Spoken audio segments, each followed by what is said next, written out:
Okay, now we're going to talk about the entities system in Stemmons. Entities is really a common place to keep track of things and concepts. So let's start by thinking about how we keep track of those types of things in a normal company. First of all, we have one area where we think of as systems of record. Okay, this could be, there's a database inside of an accounting system, and that system keeps track of things like customers and maybe products, maybe bank accounts, etc. These are fundamental concepts that are going to be very important for the organization, and we want them to be kept in a system that somebody has a lot of control and there's governance and so forth. We might also have a CRM system, that's in the cloud somewhere, and that's keeping track of prospects and opportunities. There may be some other things that are in this category. Maybe it's a supply chain module or some kind of financial system that keeps track of things in a very secure way. These are the things that the company has typically already invested in, and that's great. Maybe this could be a data warehouse or some other kind of data artifact. And again, because these things are core to the business, there may be some integration that's been done between them where we're connecting these things to each other so that we have some consistency in the data between them. Those kinds of things are wonderful, very helpful, very important, but the reality is it ends up being a somewhat small part of what people do in a company. The next group of places we have information are what we call siloed systems. This is going to be the whole selection of software products and applications and approaches and things that everybody has kind of gotten into over the past 10 years, and we don't even know what they are. There could be some tracking system for something, or something that we use for some analytics packages, or it really could be anything in the organization. And if you kind of take a look at the software licenses that we have, we're going to see that there's a bunch of these things around, and typically the data that's in here is pretty isolated. We don't do a lot of integration between these things because if we tried to, we'd be getting into a messy set of integrations, and because these applications tend to be pretty easy to put in, we have a lot of them and they just have proliferated. So in these siloed systems, we tend to have a lot of data that is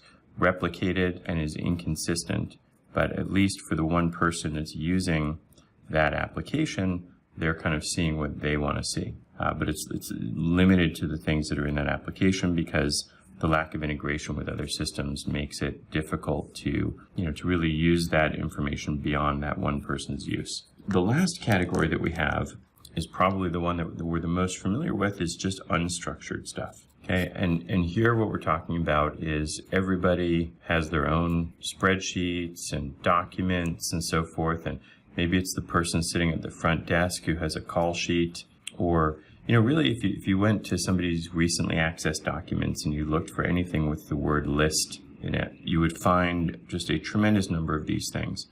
And what we find here is that there's absolutely no normalization. Things are created and the new ones are created, and they kind of should be similar, but they're different, and there's no ability to share information here unless you actually pick up the phone and call, or maybe you email this to the other person. And so we live in a world where we have concepts that we need to keep track of, and sometimes we do a good job of it, sometimes we do kind of a middle job, and sometimes we do a terrible job, but that's the world we're in.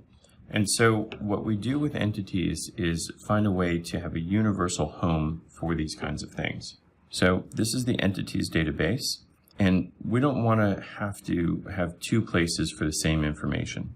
Okay, so we'll start with the stuff that we know that people have, is that the core concepts are typically already tracked somewhere in an effective way.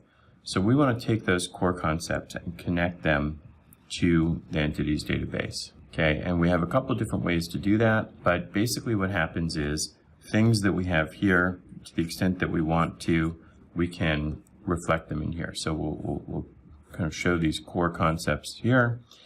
And then we have these other systems that suddenly have one place to go. if these other systems would like to connect to that list of core concepts, maybe these things want to have our locations or our people or our customers or whatever, we can connect to those and provide that information to them. In this instance, entities is just acting as a bit of a clearinghouse. We can think of that as also metadata brokerage. And the idea is that if these systems connect, they only need to connect to one place to get everything they need. And by the way, sometimes they can be providing information to that, and sometimes they can be receiving information.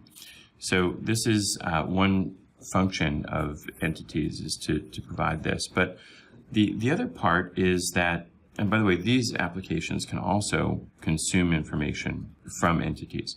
But the other part is all of this unstructured stuff, all of these messy lists that have no home, that are just on people's desktops, and when they leave, we lose them and so forth.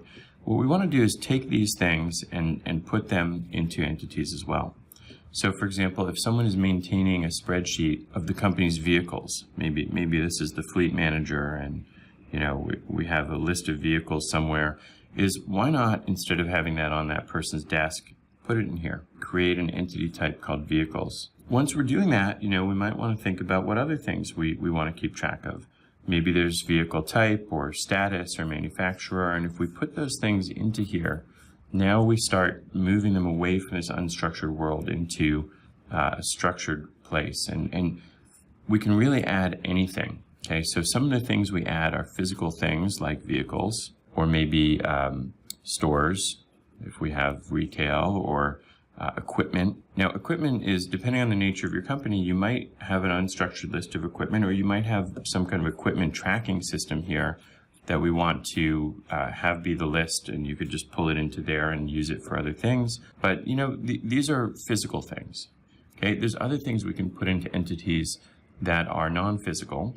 So for example, we could have things like companies, or category of competitor, or size of something. Any list of things that we want to use for reporting can go in here as well. And so what's interesting about this is everybody can still continue to have these artifacts and things that they need, but very often it will be now connected to entities. So if you want to have a list of something, you can pull it from entities, and if you want to make a spreadsheet, you can just kind of download it out of there. But suddenly, by having everything in one universal place, we get a lot of very interesting things that we can do that we couldn't do before. So here's our entities database. And again, it's connected to various systems of record. And we have other applications in the system, or in our company, and it can connect to those. And we've taken all that previously unstructured data,